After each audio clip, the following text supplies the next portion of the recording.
Menteri BUMN Erick Thohir bersama dengan Menteri Koperasi dan UKM Teten Mas Duki meresmikan inisiasi program solusi solar untuk koperasi nelayan di Kompleks Pelabuhan Perikanan Samudra Cilacap, Sabtu 17 September 2022. Turut hadir dalam acara tersebut Direktur Utama Pertamina Nike Widiawati, anggota Komisi 6 DPR RI Adi Satria Suryo Sulisto, Sekretaris Daerah Kabupaten Cilacap Auludin Muri, para pejabat terkait dan perwakilan nelayan Cilacap.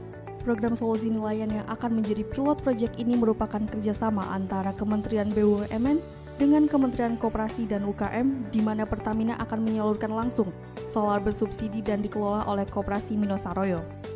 Harga yang akan dikenakan yakni sebesar Rp6.800 per liter. Tentu jumlah ini lebih murah dibandingkan dengan harga sebelumnya yang berkisar antara Rp7.000 per liter hingga Rp10.000 per liternya. Kenaikan harga BBM tentu membawa dampak yang besar bagi masyarakat. Hal ini sangat dirasakan oleh para nelayan, di mana meningkatnya biaya operasional dalam melaut tidak berbanding lurus dengan harga jual ikan. Pernyataan tersebut disampaikan oleh Untung Jayanto, Ketua KUD Minosaroyo. Jadi memang Bapak Menteri terima kasih sekali memberikan, artinya di dalam peresmian inisiasi program solusi solar untuk koperasi nelayan.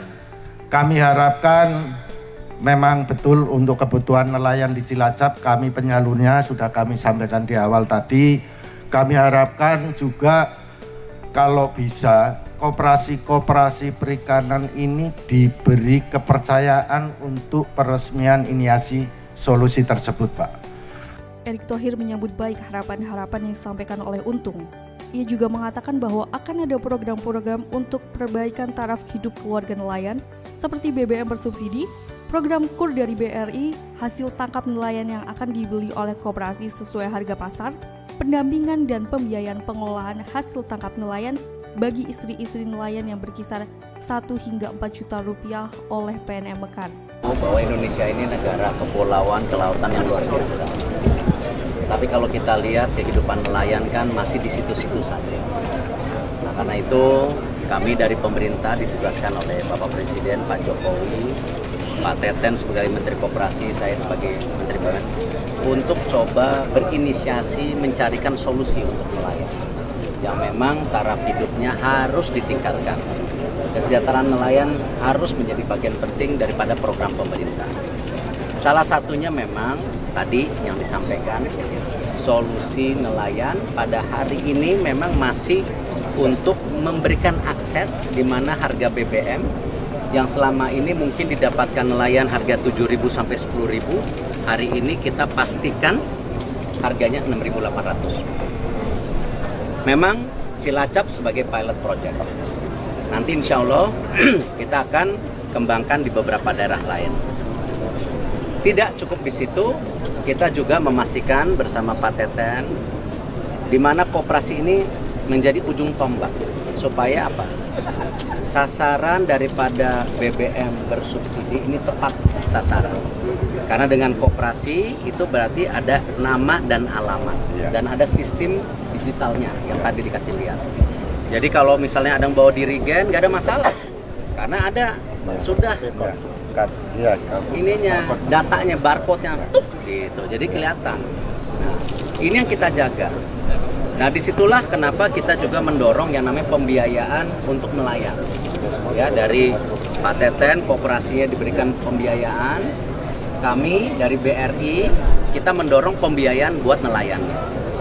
Ibu-ibu nelayan pun tidak ditinggalkan. Karena ibu-ibu nelayan itu ada juga penghasilan tambahan, ya. Ya, hasil tangkap itu ada di proses tambahkan, ada yang dibikin macam-macam. Nah, ini juga PNM Mekar juga hadir. Nah, ini yang kita lakukan tahap hari ini.